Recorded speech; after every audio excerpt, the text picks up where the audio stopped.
Hello guys, welcome to today's episode of following facts with Rahul. और आज हम बात करेंगे उस टॉपिक के ऊपर जिस बारे में अभी पूरा देश बात कर रहा है, the brutal murder and rape case of RG Kar hospital. हम सिर्फ इस इंसिडेंट के रीजंस ही नहीं जानेंगे, बल्कि आने वाले एपिसोड में हम जानेंगे कि इसका सॉल्यूशन कैसे कैसे किया जा सकता है। तो चलिए पहले जानते हैं क्या वजह हो सकता है इसके पीछे, या फिर यूं कहा जाए कि क्या क्या वजह हो सकता है। तो काफी रिसर्च के बाद हमारा टीम इस नतीजे पे पहुंचा है कि एक या दो नहीं बल्कि 5 ऐसे पॉइंट्स है जिसको डिस्कस करना बहुत ही जरूरी होता है इस पूरे घटना को समझने के लिए। Number 1, the irresponsible authority. In case में जिनके नाम काफी बार हाईलाइट हो चुका है वो है Sandeep Ghosh, principle of the college, जिनके ऊपर पूरे कॉलेज सिक्योरिटी की जिम्मेदारी थी, जो पिछले कई सालों से तोड़ा जा चुका है, या फिर यूं कहा जा सकता है कि तोड़ा जा रहा है। Orthopedic professor and the former principal of RG Kaur Medical College and Hospital, Dr. Sandeep Ghosh has been banned from all academic activities. अब सवाल ये है कि उनके पास जिम्मेदारी होते हुए भी अगर उन्होंने इसे निभाया नहीं तो क्या वो भी इसमें शामिल है? अगर नहीं है तो इस घटना के तुरंत बाद ही कोई एक्शन क्यों नहीं लिया गया?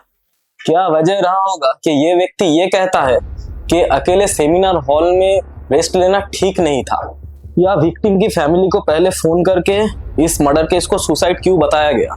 नहीं, मेरी लड़की ने सुसाइड कर दिया है, ये खबर आई है। क्या संदीप घोष इस घिनौने अपराध को सुसाइड बता के कुछ छुपाने की कोशिश कर रहे थे? Number 2, the hidden smuggling rackets in the hospital. Talk to us about the largest nexus that Republic has now been able to uncover about the drugs and bribery racket that was also underway at RG Kaur.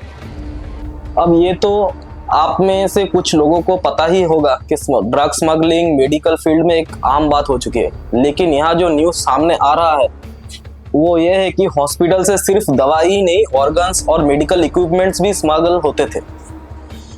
अगर बात करें medical equipments smuggling की, तो जो भी used medical equipments है वो हमसे कमजोर इकोनॉमी वाले देश में भेजा जाता था, और उससे जो पैसा आता था वो सरकार के खाते पे नहीं बल्कि किसी पर्टिकुलर इंसान के जेब भारी होता था। हालांकि इस बात की अभी तक कोई डिटेल्स जांच हुई नहीं है, तो इसको अभी के लिए सिर्फ एक थ्योरी मान के चल सकते हैं। और अगर बात करें ऑर्गन स्मगलिंग की, तो रिसर्च ये कह रहे हैं कि इस हॉस्पिटल से भारी मात्रा में ऑर्गन स्मगलिंग पिछले कई सालों से हो रहे हैं। अगर आपको हमारी बातों पे यकीन नहीं, बेशक ना करें, आप अपनी तरफ से रिसर्च कीजिए। दावे के साथ कह सकते हैं इसके ऊपर काफ़ी सारे आर्टिकल्स आपको मिल जाएंगे, और शायद ऐसी ही किसी बात की खबर विक्टिम को पता चला होगा और आगे आप समझ सकते हैं। Number 3, cut money problem. Cut money has become a new normal. आजकल हर बिजनेस और परचेस में कट मनी तो होता ही है, और ये हॉस्पिटल भी कुछ अलग नहीं था। टेंडर पास करवाने के लिए huge amount of cut money allocated था, ऐसा खबरों में आता है। बहुत ही करप्टेड आदमी है वो। आरजी कौर मेडिकल कॉलेज में स्टूडेंट लोगों को फेल कराना, टेंडर ऑर्डर देकर के 20% कमीशन लेना, और ये हॉस्टल वगैरह अलॉटमेंट में पैसा लेना, और स्टाफ सिलेक्शन कमीशन, मतलब आरजी कौर में जो भी काम होता था, पोस्टिंग हो, ट्रांसफ़र हो, हाउस स्टाफशिप हो, सब जगह। अब जिस हॉस्पिटल में ये सारा स्मगलिंग चल रहा था, कट मनी खाना खिलाना भी चल रहा था, क्या इस सारे घिनौने अपराध को छुपाने के लिए ऐसा कुछ कर सकते हैं? Number 4, corruption for marks. अब तक ये बात तो क्लियर हो चुकी है कि जितने टाइप के करप्शन हो सकते हैं सारे के सारे मौजूद थे इस हॉस्पिटल में। अगर आप कॉलेज पे फोकस करें तो वहां पे भी आपको गड़बड़ जरूर मिलेगा। कैसे? देखिए, सूत्र के माना जाए तो कॉलेज स्टूडेंट्स को मार्क्स पाने के लिए पढ़ाई नहीं, जरूरत थी तो सिर्फ पैसों की। सोचिए, बिना नॉलेज के जिन स्टूडेंट्स को इन्होंने साल दर साल सिर्फ पैसों के लिए डिग्री और डॉक्टर का लाइसेंस दे रखा है, वो हम और आपका क्या ही इलाज करेंगे? ऐसा कुछ एक्सपोज होने के डर में तो ये नहीं हुआ था। नंबर 5, क्योंकि वो एक लड़की थी। आज़ादी के 78 साल बाद भी हमारे देश की महिलाएं सेफ फील नहीं करती है।